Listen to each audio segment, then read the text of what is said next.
Hey everybody, Spear here. Welcome back to another Archetype 101. And today we're covering Mono Yellow Gotenks. Probably one of the most generically good yellow leaders since Broly. And he's probably one of the best generically good yellow leaders that we've seen in a while, probably since the last Broly BR leader. With that said though, we're going to go ahead and jump right into the archetype. So, real quickly, Teen Gotenks, originates from Dragon Ball GT, but he never makes an appearance. So, we know that there's Trunks GT and Goten GT, but they never actually fuse in the show. So for their fusions and their Super Saiyan 3 versions of adolescent Gotenks, we kind of have to look towards heroes for, wherever we can get that content. So it was never featured in canon nor in GT, although fingers crossed someday because the character looks and feels awesome. The archetype really revolves around an energy stall fusion beatdown. Effectively, because you're in yellow, you're going to be tapping down a lot of stuff, and that includes not only your opponent's energy to prevent them from making plays, and with your opponent's energy rested down, that gives you a lot of opportunity to beat down on your opponent, with a mix of fusion cards, unison cards, and your leader. So we'll jump right into the leader itself, since it's probably one of the biggest praised cards in the entire archetype. So we got Gotenks, yellow leader. When this card attacks, add up to one card from your life to your hand and then draw one card. We've seen this before with the Broly leader. Take a life, draw a card, great for self-awakening, and it really fills up your hand really quickly. Auto once per turn. If your opponent has one or more energy, when your opponent activates an extra card, draw one card. So that's crazy. So on your turn, if they activate a negate, you're going to get a card. On their turn, if for whatever reason they activate an extra card to do who knows what, you get a card. It punishes your opponent for doing what he was wanting to do anyways by making sure your card advantage stays up. As of note, I believe it says if your opponent has one or more energy because some field cards activate as the game starts, and I think having one or more energy is to just kind of prevent you getting an extra start at the start of the game. I'm not entirely sure, but I'm fairly certain that that's why the ruling is there specifically. Awaken. When your life is at 4 or less, you may switch up to 2 of your energy to active mode and flip this card over. And the Awaken side, Super Saiyan Gotenks Display of Mastery. Auto, when this card attacks, draw a card. Auto, once per turn, when your opponent activates an extra card, draw one card, then choose up to one of your opponent's battle cards and switch it to rest mode. So now not only are you drawing a card, you're punishing his board state. If he's negating and he's got blockers, well then that means you're tapping down his blockers.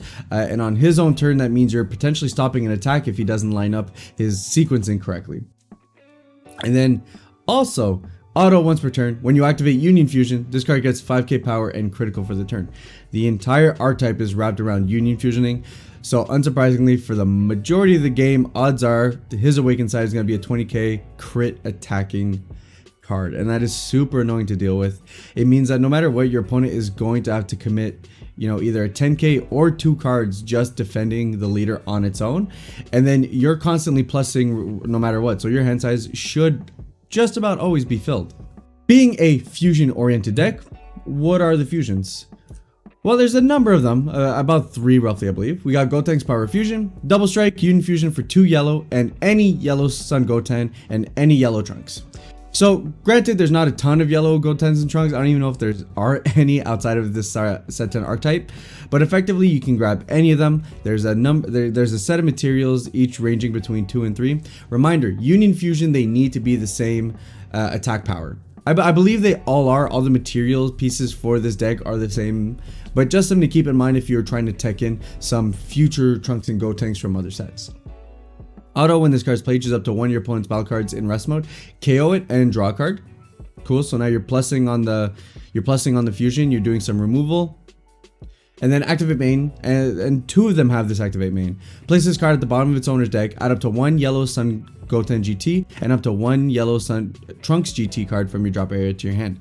So now you're refueling the pieces, because once this card goes to the bottom of your deck, any card under it will go to drop. So then the Trunks and the Goten that you use to fuse into will go to the drop. You can fetch those and put them back in your hand. So this allows you to chain Union Fusions. And granted, you are in yellow, so you're not getting a bunch of energy on tap. It does mean that once you get to turn 4, turn 5, you're able to constantly be able to not only recur him, but occur this other 4-drop. Gotenks Overwhelming Might. Critical, Union Fusion, double yellow, Sun Goten, and the Trunks. When this card is played, choose up to one of your opponent's battle cards, negate its skills for the turn, and draw a card. All right, cool. Negating is pretty important, especially now that we're dealing with, like Sin Shenron, or, you don't hit all the invokers, but there's some situations you might be able to hit an invoker card, especially because you're in yellow already, so you might be able to negate his barrier before negating the rest of it. All in all, very versatile card, and again, activate main, send this to the bottom of your deck, get your material pieces back. Which means you can really be flexible as to how you Unifusion. You can get rid of them at the end and make sure you just have that extra combo in hand. It gives you a lot of different ways to be able to sequence your turns in a way that you think you might be able to maneuver through the matchup. However, Big Daddy over here is this 7-drop Gotenks going all out. Double strike, dual attack, super annoying, and a Unifusion for 3 yellow, and you draw 2 cards. Now you're completely replacing the material you're using for this Unifusion in the first place, and on top of that, he has an auto that when this card is played, choose up to one of your opponent's battle cards in rest mode, ignoring barrier, negate its skill for the turn, and then KO it. Negating before KOing has become such a key aspect of removal, because so many cards now say, if this leaves the battle area due to any abilities, plus or do something. And I always go back to Sin Shenron because pretty much the entirety of its archetype is like that. So it really allows you to cleanly get rid of whatever you want on board. And then he's a dual attack, double striker. It's a good card. It's super annoying and it's sticky. It stays on board because of how easy it is to find the pieces back in the deck to be able to play out another one. It's definitely an annoying threat to deal with. Now, I don't usually show off SPRs when I'm doing this. They're kind of hard to read the text right there, so I tend to just leave them out. However, in this particular instance, I'm just doing it to show off this Gotenks art. There's something about this art that just, it looks so good. We have all the fusions. Now, what are the materials to get there? We have a number of them. And what's the good thing about them is that they search the other. So here we have Trunks, the Eager.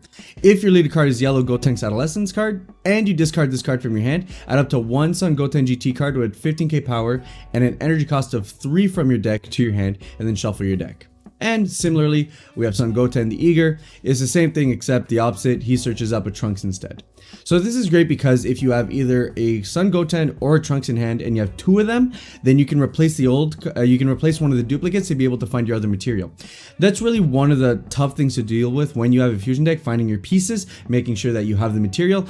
Material that searches out the opposing material is fantastic, especially since it gets it right out of the deck, so you don't have to worry about drawing into it or anything.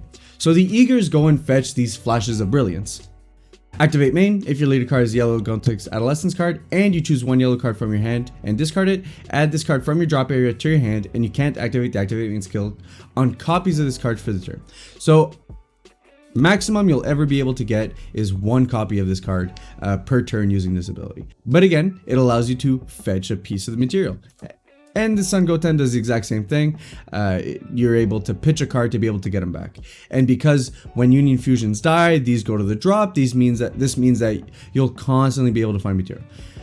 With this deck, you should almost never have issues actually getting the fusions off. Especially since you have all these materials that either search out the other ones or recur themselves from the drop. And additionally, SS Trunks Prime Perfusion. This one's a promo card. Activate main if your opponent has 4 more cards in rest mode. You only have Sun Goten GT cards in play or no other battle cards in play. Play this card from your hand and you can only play battle cards using Union Fusion skills for the turn. At the end of your turn, return this card to your owner's hand. It's not, it doesn't search other stuff, but it's one of the ones that you can search. And it does give you a couple more options in trying to be aggro. You get to hit the board, attack if you have nothing else, and then you're able to Union Fusion, and he goes back to your hand at the end, which means he's there as material if you need it afterwards. Then we have the Unisons. There's really one Unison that's, I would say specific for this deck, and Super Saiyan Gogeta Dynamic Unison. Permanent, if all of your energy is in rest mode, your mono yellow leader cards get 5k power during your opponent's turn. Really good. Usually you don't want to go completely tapped out on your opponent. This game can be really explosive, so you want to make sure that you have room to be able to answer your opponent. But let's say you have 2 energy up, you negate 2 of your opponent's attack. Now, not only were you able to defend yourself, but as a bonus, because of his permanent, now your leader's at 20k for the rest of the turn on his awakened side. Super good ability. Auto once per turn, when your opponent activates an extra card, add 1 marker to this card. Now we're not only punishing you by drawing an extra card, we're adding another marker to Gogeta. +1, activate main. You may choose 2 yellow cards in your hand and discard them. If you do, draw 2 cards. Keeps your hand clean, pitches pieces that you can recur into your drop to be able to find new stuff, and then you can go get them back later. Activate main. During your opponent's next charge phase, your opponent can only switch up to 2 energy in active mode. So this is one of those, I call them closers, and we're going to see a couple more later. And while they don't essentially win you the game, like they're not the card that will, you know, quote unquote close the game, I call them closers because effectively they allow you to go in for the kill turn the next turn. You know, by making sure your opponent can only open 2, you're probably not dying if his board is relatively clean. Additionally, you're not giving him a lot of resources to be able to play with if he's trying to defend your next turn. Of course, Unisons can be played in anything, so we have a couple of extra ones. Super Saiyan Broly Legendary Unison. Choose up to 1 of your opponent's battle cards, ignoring barrier, and switch it to rest mode. We get a lot of benefits, and we're able to interact a lot more with cards in rest mode, so fine. Activate main for -1. Choose 1 of your opponent's battle cards with an energy cost of 5 or less in rest mode and KO it. Hey, at the end of the day, this is a 2-drop that could effectively gain you a life by taking a hit, and -1 you remove 1 of your opponent's annoying 5-drops. Pretty decent. And of course, Mickey Kabura, don't have to tell you guys much about this one, we've covered him in the Shadow Dragons, but effectively a really good blocker that takes a long time to kill and can effectively steal any of your opponent's cards. I hate this card so much. But with that said, moving forward, we have the other closers. So like I said, cards that will allow you to close the game is effectively what I'm aiming for when I'm calling closers. So there's Technique Chain Son Goku, and he leads into a closer card. Unique, activate main. If your lead card is yellow Saiyan card and your opponent has 3 or more energy, play this card from your hand, and then activate main for double yellow. Play up to 1 Son Goku, Absolute Annihilation from your deck on top of this card in active mode, then shuffle your deck. And that's this big ol' Super Saiyan 4 Goku. He's got Deflect Barrier. He's coming on board 95% of the time. He has Unique, Permanent. If your leader card is yellow, your opponent can't activate extra cards unless they switch 1 of their energy to rest mode. So now, with the Unison card and the leader, we have a triple threat of punishing your opponent for playing extra card. We get the draw card, we get to rest something of theirs, and our Unison card gains a marker. Really good. Mind you, quick note, anytime a Unison card, you know, the markers change on a Unison card, it loses its ability. So if somehow in this yellow package, you manage to find a way to give your Gogeta like double strike or something, just make sure he's not gaining markers when he's swinging in, because he's going to lose that. Then we have the defensives. There are too many defensive options. Again, I had to shove the little title thing over to the left because like it just doesn't all fit in the one page. Here we have Vegeta. You activate him for free. We've seen him before. Can't activate counter cards after using this one. The thing comes in rest mode, and then you get to play the card. Bulma, Devoted Supporter. If your lead card is mono yellow and you have a yellow Unison card in play, the battle card being played with an energy cost of 2 or less has its skills negated for the turn before being played. Decent. I like it a lot. I still think this is a really good card. Release from Evil. If your lead card is mono yellow, choose the attacking card, ignoring barrier, negate its skills for the turn, and it can't be switched active mode until the start of your next turn. If you have a yellow Unison card in play, you can activate this card's counter skill from your hand without paying its energy cost. Burning Kamehameha. Permanent. If your leader card is yellow and you have a yellow Unison card play, reduce the energy cost of this card in your hand by 1, effectively making it a 1-drop. Activate main. If your opponent has 4 more cards in rest mode, choose up to 1 of your opponent's battle cards. Choose 1 of your opponent's battle cards in rest mode and KO it. Those were all the old cards. We've seen that before with the Shadow Dragons because all the yellow stuff can use all the yellow stuff. You know, monocolor uses monocolor.